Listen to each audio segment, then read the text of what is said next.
ইন্নাল্লাযীনা ক্বালু রাব্বুনাল্লাহু সুম্মা ইসতাকামু তাতানাজ্জালু আলাইহিমুল মালায়েকা আল্লা তাখাফু ওয়া লা তাহজানু ওয়া আবশিরু বিল জান্নাহ। বলেন আল্লাহু আকবার।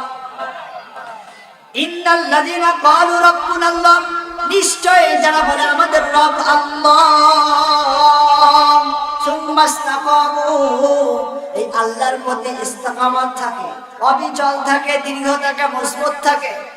কি থাকে? যারা দুনিয়ার জমিনে বলে আমাদের রব আল্লাহ, কথা বলেন তো আমাদের রব কে? আর একটু জোরে বলেন আমাদের রব কে? এই আল্লাহর প্রতি যারা ইস্তেকামত থাকে, জীবনের শেষ মুহূর্ত পর্যন্ত, জীবনের শেষ নিঃশ্বাস পর্যন্ত যারা ইস্তেকামত থাকে, তারা দুনিয়াও সফল, আখিরাতেও সফল। কথা বলেন ঠিক কিনা? আল্লাহ রাসূল সাল্লাল্লাহু আলাইহি ওয়াসাল্লাম মিরাজের রজনীতে যখন যাচ্ছিলেন, হযরতে জিবরাইল আলাইহিস সালাতু ওয়াস সালাম আল্লাহ রাসূল সাল্লাল্লাহু আলাইহি ওয়াসাল্লামের সফর সঙ্গে ছিলেন কি ছিলেন না? হযরতে জিবরাইল আলাইহিস সালাতু ওয়াস সালাম আল্লাহ রাসূল সাল্লাল্লাহু আলাইহি ওয়াসাল্লামের সাথে যখন রওনা দিলেন বাইতুল মুকাদ্দাসের মধ্যে, আল্লাহ রাসূল সাল্লাল্লাহু আলাইহি ওয়াসাল্লাম 2 রাকাত নামাজ আদায় করলেন। কথা বলেন কয় রাকাত? 2 রাকাত নামাজ আদায় করলেন। নামাজ আদায় করার পরে যখন মুনাজাত করে আল্লাহ রাসূল সাল্লাল্লাহু আলাইহি ওয়াসাল্লাম হযরত জিবরাইল আলাইহিস সালাতু ওয়াস সালামকে সঙ্গে নিয়ে জান্নাত জাহান্নাম দেখবেন, আল্লাহর সাথে কথোপকথন করবেন, আল্লাহর সাথে দেখা সাক্ষাৎ করবেন, আল্লাহর সাথে মত বিনিময় করবেন। এমন সময় আস্তে আস্তে যখন তিনি পাড়ি দিচ্ছেন, রাস্তা যখন আস্তে আস্তে উপরের দিকে যাচ্ছেন, আল্লাহ রাসূল সাল্লাল্লাহু আলাইহি ওয়াসাল্লাম তিনি কিছুক্ষণ পরে যাওয়ার পরে যখন শুনতে পাচ্ছেন তার নাকের ভিতরে এমন একটি সুঘ্রাণ আসতেছে, তার নাকের ভিতরে জান্নাতি ঘ্রাণ আসতেছে, যেই ঘ্রাণ দুনিয়ার জমিনে আর কখনো শুনতে পারে নাই। বলেন সুবহানাল্লাহ। আল্লাহ রাসূল সাল্লাল্লাহু আলাইহি ওয়াসাল্লাম কিছু দূর যাওয়ার পরে হযরতে জিবরাইলকে ডাকলেন, ভাই জিবরাইল, আমরা কি জান্নাতের মধ্যে এসেছে নাকি, কিংবা জান্নাতের নিকটবর্তী হয়েছি নাকি, কিংবা জান্নাতের কাছাকাছি এসেছি নাকি?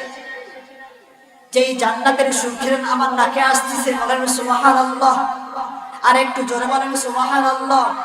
যেই জান্নাতের সুঘ্রাণ আমার কাছে আসতেছে, আল্লাহ রাসূল সাল্লাল্লাহু আলাইহি ওয়াসাল্লামের কথা শোনার সঙ্গে সঙ্গে জিবরাইল ডেকে বলেন, ইয়া রাসূলুল্লাহ, ইয়া হাবিবাল্লাহ, না না না, আমরা তো জান্নাতের কাছে এখনো আসি নাই, এইখান থেকে আর অনেক দূর যাইতে হবে।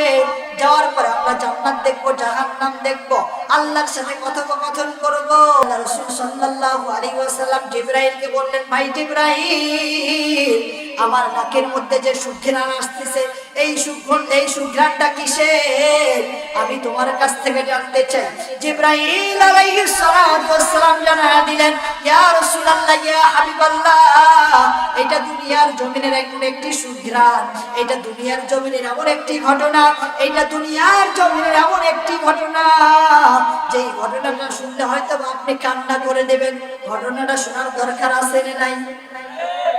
সম্মানিত মুআজ্জাজ হাজিরিন, যেই কাজটা করলে আপনার ঈমান মজবুত হয়ে যাবে, যেই কাজটা করলে দুনিয়াতে আপনি লাভবান হবেন, যেই কাজটা করলে কবরের মধ্যে আপনার জান্নাতি ঘ্রাণ দিয়ে ভরপুর করে দিতে পারেন, তিনি কে? আল্লাহ রাসূল সাল্লাল্লাহু আলাইহি ওয়াসাল্লাম এইবার বললেন, ভাই জিবরাইল, কি এমন আমল করেছে, কি এমন কাজ করেছে, যেই কাজ করার কারণে জান্নাতে, সেই দুনিয়া থেকে জান্নাতি সুঘ্রাণ আমি এই বাইতুল মুকাদ্দাস হওয়ার পরে আমার নাকের ভিতরে এসেছে। আমি জানতে চাই কোন আমলটা করেছে, কোন কাজটা করার কারণে এই জান্নাতি সুঘ্রাণ আমার নাকের ভিতরে আসতেছে।